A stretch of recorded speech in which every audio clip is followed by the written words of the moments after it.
Welcome to our YouTube channel. दोस्तों, हम इस वीडियो में आज भारतीय संविधान और राज्य व्यवस्था के विषय में पढ़ेंगे।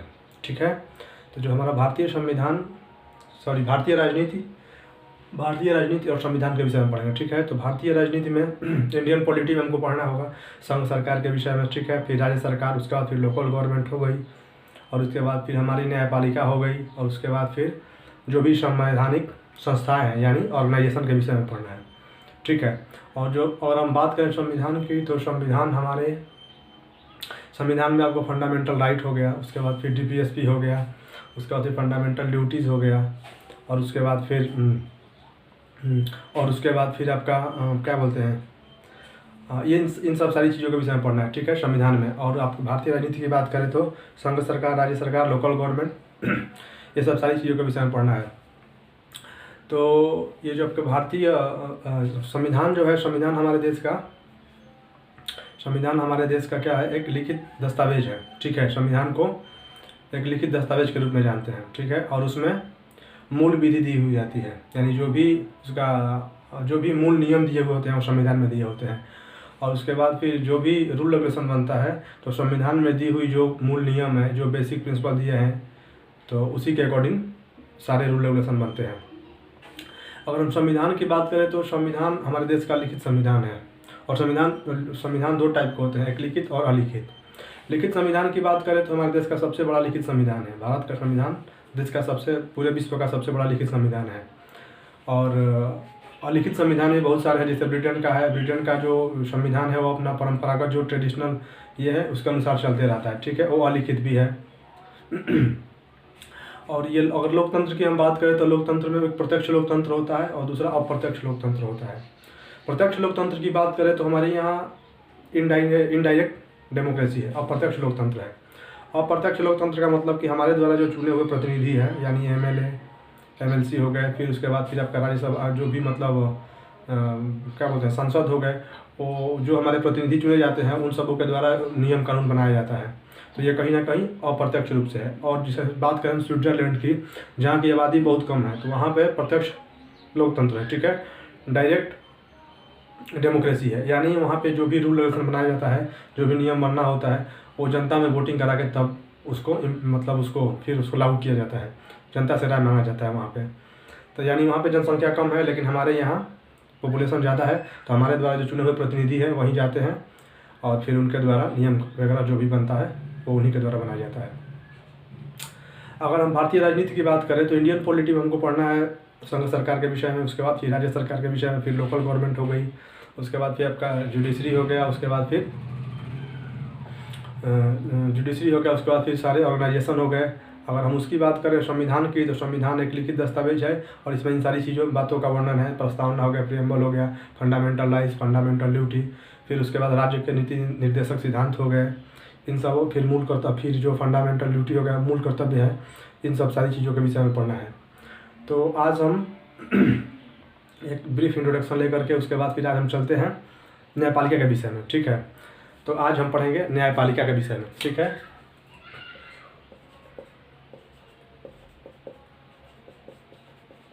न्यायपालिका, जुडिशरी।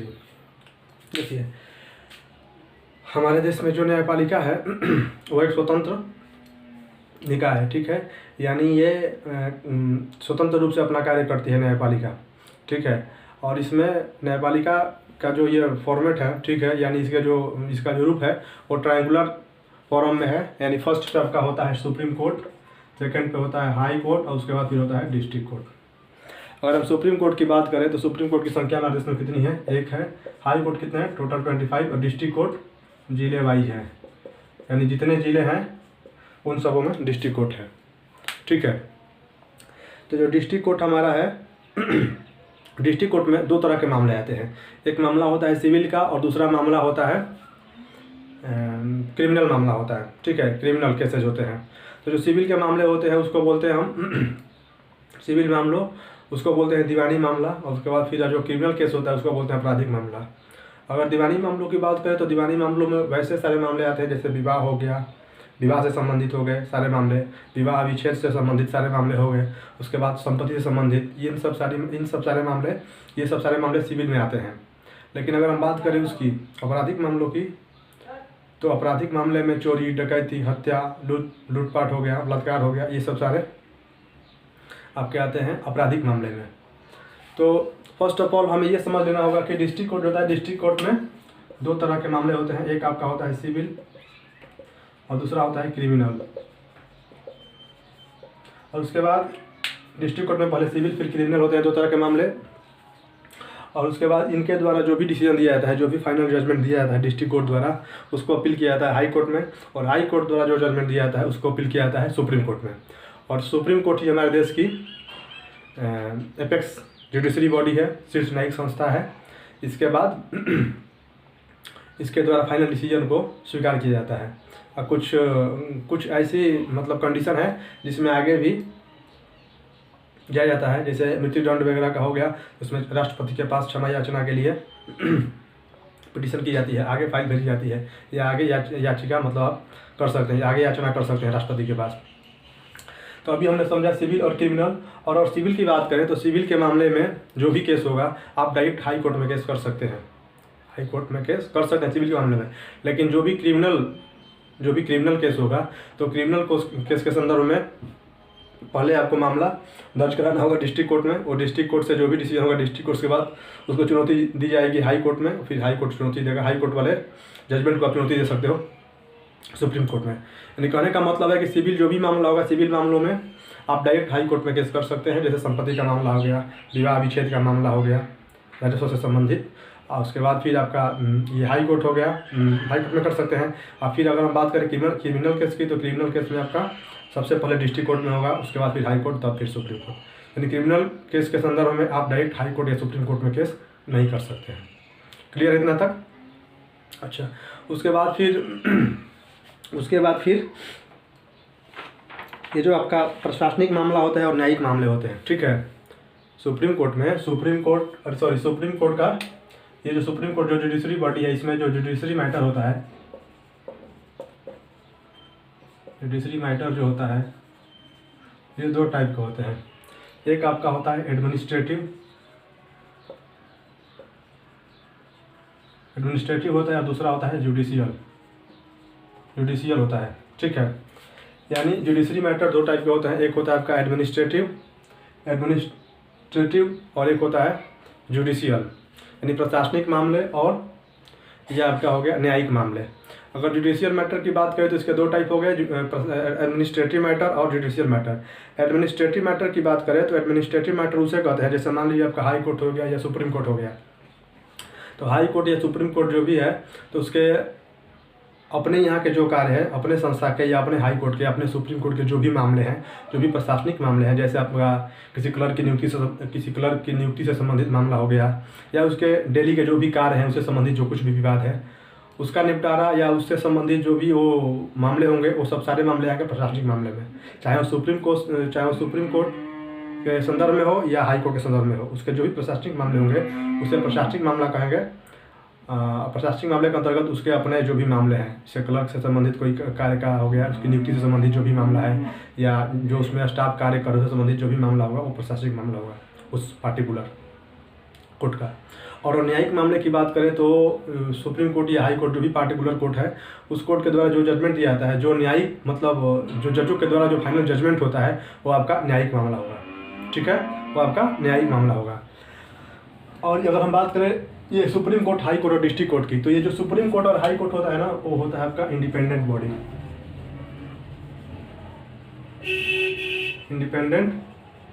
बॉडी, और ये जो होता है वो डिपेंडेंट बॉडी होता है, इंडिपेंडेंट बॉडी की बात करें तो इंडिपेंडेंट बॉडी मतलब ये स्वतंत्र संस्था होती है। तब हम समझेंगे कि हाई कोर्ट और सुप्रीम कोर्ट स्वतंत्र संस्था कैसे होती है। और जो आपका ये डिस्ट्रिक्ट कोर्ट है, ये स्वतंत्र संस्था नहीं होकर ये क्या होता है, ये आपका हाई कोर्ट के डायरेक्टली सबऑर्डिनेट होता है, यानी उसके अधीनस्थ होता है, ठीक है। ये उस पर निर्भर आता है, ये डिपेंडेंट बॉडी होती है, इंडिपेंडेंट बॉडी नहीं होती है हाई कोर्ट। तो अगर सुप्रीम कोर्ट और हाई कोर्ट की बात करें तो सुप्रीम कोर्ट में जो भी ये होते हैं, जो भी मैटर जाता है, एडमिनिस्ट्रेटिव मैटर हो या जुडिशियल मैटर हो, ठीक है। तो सुप्रीम कोर्ट का जो भी जुडिशियल मैटर होता है या एडमिनिस्ट्रेटिव मैटर होता है, उसके अलग अलग अपने मैटर होते हैं, और हाई कोर्ट का भी जुडिशियल मैटर और एडमिनिस्ट्रेटिव मैटर अलग होता है। तो हाई कोर्ट के जुडिशियल मामले का जो डिसीजन दिया गया रहेगा हाई कोर्ट के फाइनल जज द्वारा, उसको तो आप अपील कर सकते हो सुप्रीम कोर्ट में, लेकिन जो भी एडमिनिस्ट्रेटिव मैटर होता है उसमें सुप्रीम कोर्ट दखलंदाजी नहीं करता है। यानी सुप्रीम कोर्ट का और हाई कोर्ट का अपना अपना एडमिनिस्ट्रेटिव मैटर होता है और अपना उसका जुडिशियल मैटर होता है। लेकिन जुडिशियल मामले में हाई कोर्ट का जजमेंट को आप सुप्रीम कोर्ट में अपील कर सकते हो, लेकिन एडमिनिस्ट्रेटिव मामले में आप सुप्रीम कोर्ट कुछ नहीं करता है। इसलिए हाई कोर्ट और सुप्रीम कोर्ट क्या है, एक इंडिपेंडेंट बॉडी है। जबकि अगर हम डिस्ट्रिक्ट कोर्ट की बात करें तो डिस्ट्रिक्ट कोर्ट के जो भी मामले होते हैं, यानी एडमिनिस्ट्रेटिव मामले हो गए या जुडिशियल मामले हो गए, इन सब सारे मामलों में हाई कोर्ट हस्तक्षेप करता है। यानी हाई कोर्ट ही सारे मामलों को देख लेता है। यानी जो भी मामला होगा, एडमिनिस्ट्रेटिव मामला हो या जुडिशियल मामला हो, दोनों मामलों को देखता है। इसलिए ये इंडिपेंडेंट बॉडी ना होकर के डिपेंडेंट बॉडी है हाई कोर्ट के, ये हाई कोर्ट के डायरेक्टली अंडर में आती है। क्लियर इतना तक? और अगर इसके आगे हम बात करें तो अब हम बात करते हैं सुप्रीम कोर्ट के जजों की नियुक्ति से संबंधित। ठीक है, उनकी नियुक्ति के संदर्भ में सुप्रीम कोर्ट के जो भी जज होते हैं, सुप्रीम कोर्ट के जजों को नियुक्त कौन करता है? राष्ट्रपति करते हैं। ठीक है, by the advice of collegium. तो अब समझेंगे कॉलेजियम क्या होता है। ठीक है, कॉलेजियम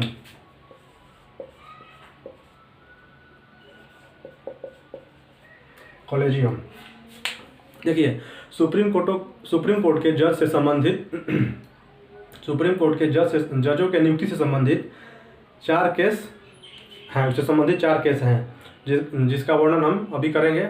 जिसमें पहला केस है एसपी गुप्ता केस। ठीक है, SP Gupta case supreme court के जजों की नियुक्ति से संबंधित केस है। ठीक है, इसमें यह वर्णित किया गया है कि जो सुप्रीम कोर्ट का जज होगा वो राष्ट्रपति उसको नियुक्त करेगा। ठीक है, सुप्रीम कोर्ट के जज को राष्ट्रपति नियुक्त करेगा by the advice of CJI। ठीक है, चीफ जस्टिस ऑफ इंडिया, माने भारत के मुख्य न्यायाधीश की सलाह पर राष्ट्रपति जजों को नियुक्त करेगा। ठीक है, ये आपका एसपी गुप्ता केस में ये फाइनल डिसीजन दिया गया। ठीक है, कि सुप्रीम कोर्ट का जो जज होगा वह राष्ट्रपति को अन्य जजों की नियुक्ति के संबंध में सिफारिश कर सकता है। लेकिन जो CJI होगा, और जो उसका डिसीजन होगा वो बाध्यकारी नहीं होगा। यानी CJI जिस नाम की सिफारिश करेगा राष्ट्रपति के पास कि अमुक व्यक्ति को जज नियुक्त किया जाए, वो बाध्यकारी नहीं होगा। यानी राष्ट्रपति वैसा करने के लिए बाध्यकारी नहीं होंगे। तो इससे कहीं ना कहीं हम इस केस से हम ये निष्कर्ष निकाल सकते हैं कि इसमें कहीं ना कहीं कार्यपालिका का रोल बहुत ज़्यादा है। यानी कार्यपालिका ही, जो हमारे देश की एग्जीक्यूटिव है, वो ही डिसीजन करेगी, उसी के वही सिफारिश करेगी। तो फिर चूँकि जो राष्ट्रपति होता है वो तो कठपुतली होता है, नाम मात्र ही होता है। यानी जो सारा कार्य होता है वो तो हमारी मंत्रिपरिषद करती है, काउंसिल ऑफ मिनिस्टर करती है। तो काउंसिल ऑफ मिनिस्टर की सलाह पे और राष्ट्रपति को सलाह देगा काउंसिल ऑफ मिनिस्टर, और उसी के अकॉर्डिंग वो अपना जिसको CJI नियुक्त करना होगा उसे नियुक्त कर लेंगे। यानी यहाँ पे उसके डिसीजन को मानना बाध्यकारी नहीं है। CJI के सलाह को मानना बाध्यकारी नहीं है राष्ट्रपति के लिए जजों की नियुक्ति के संदर्भ में। उसके बाद फिर दूसरा केस आपका आया, सेकंड जजेस केस आया 1993 में। ठीक है, फर्स्ट केस था SP Gupta case, second case आपका आया था सेकंड जजेस केस 1993 में। अगर हम इसकी बात करें तो सेकंड जजेस केस आया था आपका 1993 में आया था, और इसमें कॉलेजियम प्रणाली को लागू किया गया। ठीक है, इसके पहले कॉलेजियम प्रणाली नहीं थी। ठीक है ना, इसमें कॉलेजियम सिस्टम को लागू किया गया। और कॉलेजियम उसे कहते हैं, यानी कॉलेजियम एक कुछ जजों का एक संगठन था। ठीक है, कुछ जजों का जजों द्वारा निर्मित एक संस्था थी, एक संगठन बनाया गया था कुछ जजों द्वारा, जो कि CJI की यानी जो भी जजें हैं उनकी नियुक्ति के संदर्भ में वो सलाह देगा राष्ट्रपति को। ठीक है, तो जो कॉलेजियम बनाई गई 1993 में, उसमें आपका एक थे CJI, और उसके बाद फिर थे 2 सीनियर मोस्ट सीनियर मोस्ट जजेज ऑफ सुप्रीम कोर्ट, ठीक है। एक सीजीआई थे और एक सीजीआई थे और उसके बाद फिर 2 सीनियर मोस्ट जजेज ऑफ सुप्रीम कोर्ट थे, ठीक है। और इसमें जो आपका ये था, और इसमें सीजीआई के जो सीजीआई का डिसीजन था, यानी जो सीजीआई का सलाह था, सीजीआई का जो सलाह था, ठीक है, सीजीआई के सलाह को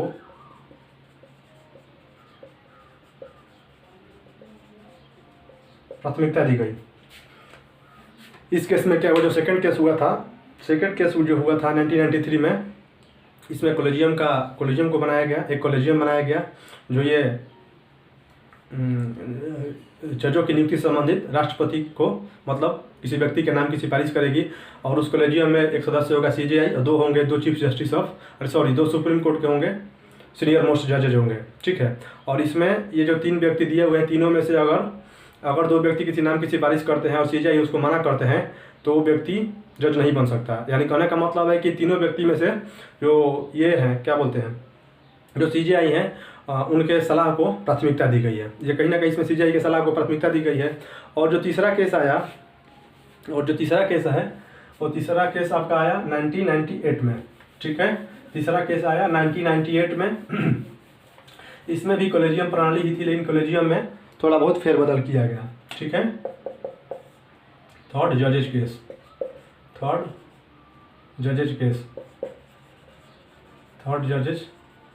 1998, ठीक है। 1998 में थर्ड जजेज केस आया। इस केस में कॉलेजियम प्रणाली में, ठीक है, कॉलेजियम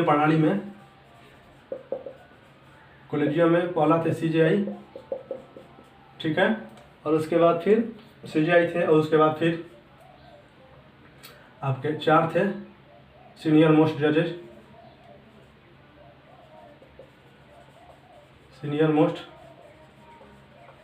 जजेज ऑफ सुप्रीम कोर्ट, ठीक है। एक सीजीआई थे और 4 सीनियर मोस्ट जजेज ऑफ सुप्रीम कोर्ट थे। और उसमें यह तय किया गया, और इसमें जो जिसकी मेजोरिटी होगी, यानी जिसका बहुमत ज़्यादा होगा, उसी को प्राथमिकता दी जाएगी, ठीक है। और यह जो डिसीजन था इन लोगों के द्वारा दिया हुआ, ये बाध्यकारी था।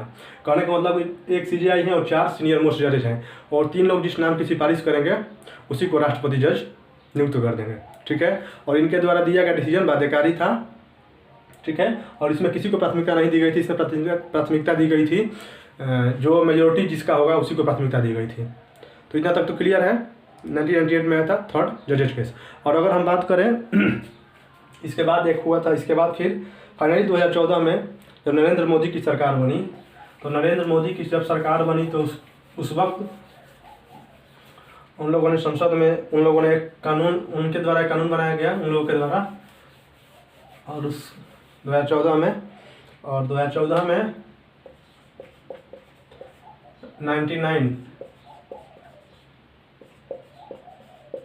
कॉन्स्टिट्यूशनल अमेंडमेंट एक्ट 99 इसमें आपका 2014 में आया था।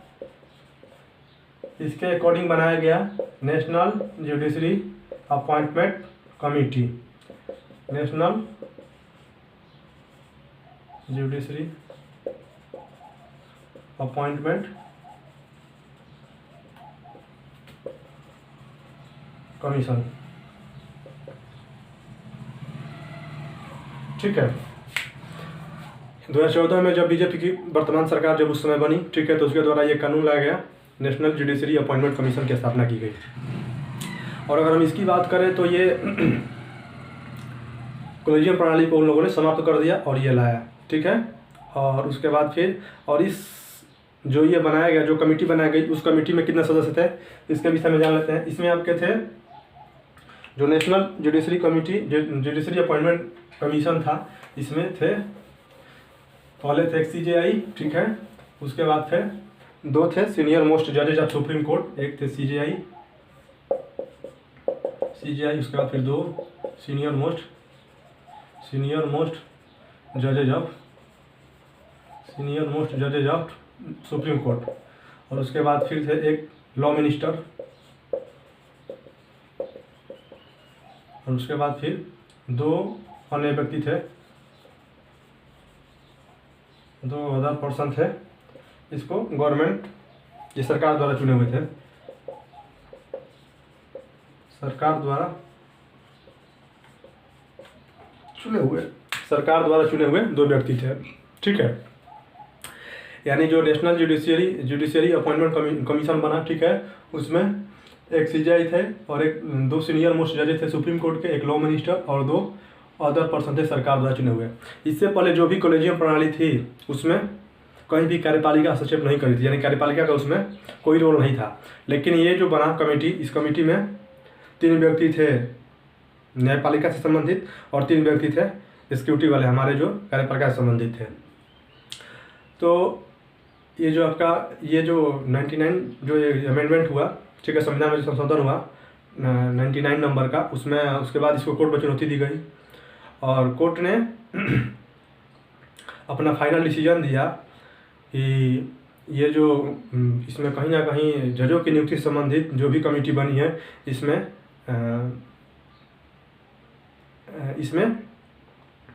इसमें जो सरकार का रोल है और सरकार अगर इसमें हस्तक्षेप करेगी तो न्याय प्रक्रिया सही नहीं होगी, ठीक है। यानी जो हमारे जो संविधान के मूल ढांचा में यह दिया हुआ है कि हमारी न्यायिक प्रक्रिया स्वतंत्र है, उसका मतलब उनके द्वारा दिए गए डिसीजन से इस बात का ये हुआ कि हमारी कहीं ना कहीं स्वतंत्रता खंडित होगी। इस बात का वर्णन किया, इस बात को मतलब सुप्रीम कोर्ट ने डिसीजन दिया कि ऐसा संभव नहीं है और ऐसा नहीं होगा, ठीक है। उसने फाइनली इसको बंद करवा दिया और फिर पुनः आज भी हमारे देश में जजों की नियुक्ति जो है वो कॉलेजियम प्रणाली के आधार पर ही की जाती है। ऐसा ना करने के पीछे मुख्य कारण यही था कि जो जजेस की नियुक्ति से संबंधित जो भी पहले कॉलेजियम प्रणाली थी उसी को आज भी लागू किया जाता है और इसे मना कर दिया गया, ठीक है। तो सरकार